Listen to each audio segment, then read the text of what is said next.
Our conversation is with Mr. Yuri Alexandrovich Bezmenov. Mr. Bezmenov was born in 1939 in a suburb of Moscow. He was the son of a high-ranking Soviet Army officer. He was educated in the elite schools inside the Soviet Union and became an expert in Indian culture and Indian languages.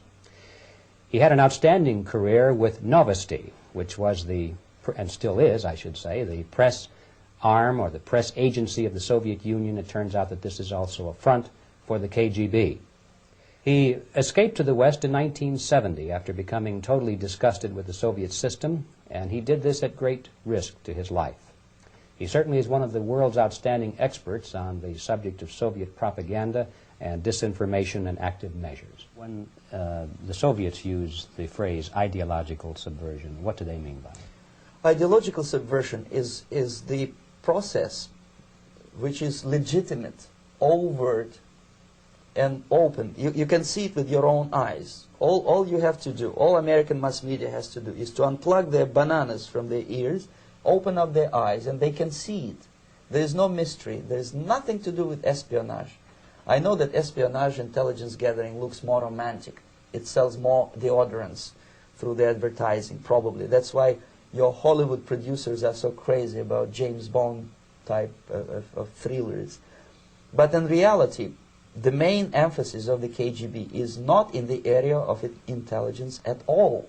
According to my opinion and opinion of many defectors of my caliber, only about 15% of time, money, and manpower is spent on espionage as such. The other 85% is a slow process which we call either ideological subversion or active measures, активные мероприятия in the language of the KGB, or psychological warfare.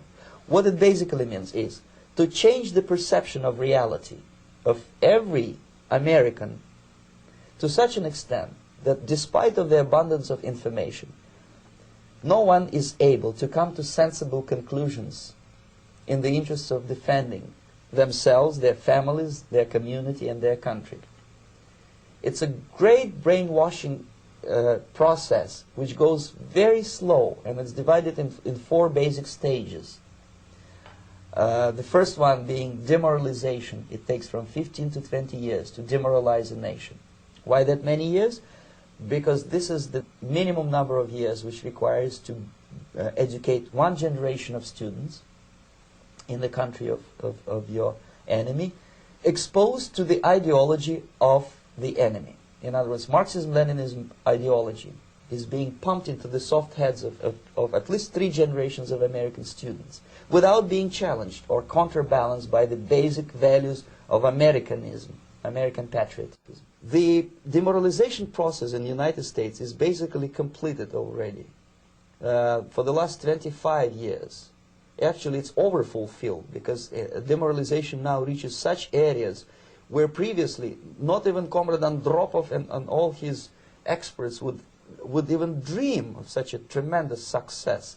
Most of it is done by Americans to Americans, thanks to lack of moral standards. As I mentioned before, exposure to true information does not matter anymore. A person who was demoralized is unable to assess true information. The facts tell nothing to him. Even if I shower him with information, with authentic proof, with documents, with pictures, even if I take him by force to the Soviet Union and show him concentration camp, he will refuse to believe it until he is going to receive a kick in his fat bottom.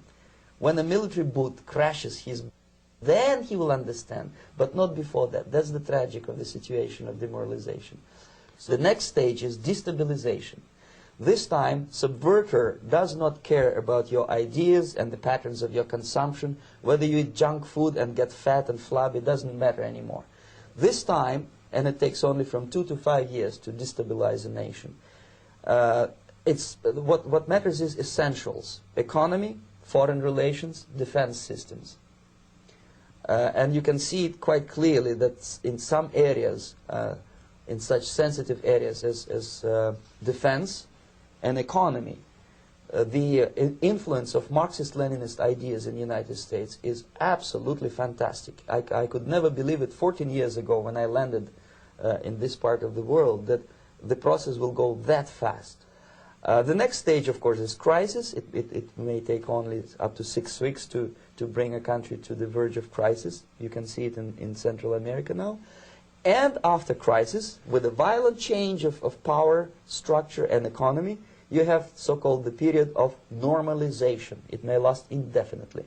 Normalization is a cynical expression borrowed from Soviet propaganda. When the Soviet tanks moved into Czechoslovakia in '68, Comrade Brezhnev said, "Now the situation in brotherly Czechoslovakia is normalized."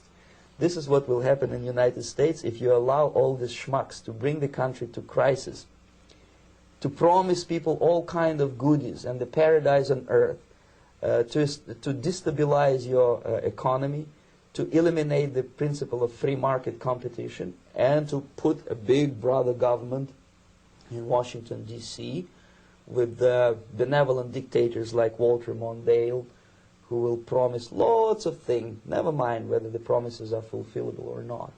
Your leftists in the United States, all these professors and all these beautiful civil rights defenders, they are instrumental in the process of the subversion only to destabilize the nation.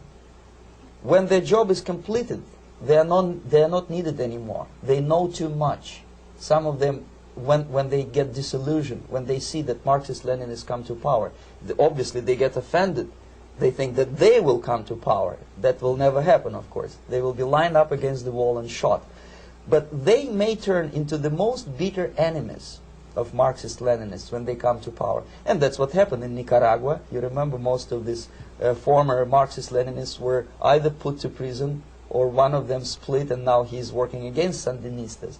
It happened in Grenada when Maurice Bishop was already a Marxist. He was executed by a new Marxist who was more Marxist than this Marxist. Same happened in Afghanistan when first there was Taraki, he was killed by Amin, then Amin was killed by Babrak Karmal with the help of KGB. Same happened in Bangladesh when Mujibur Rahman, very pro-Soviet leftist, was assassinated by his own Marxist-Leninist military comrades. It's the same pattern everywhere. It's divided in 4 basic stages: demoralization, destabilization, crisis, normalization. They will be lined up against the wall and shot,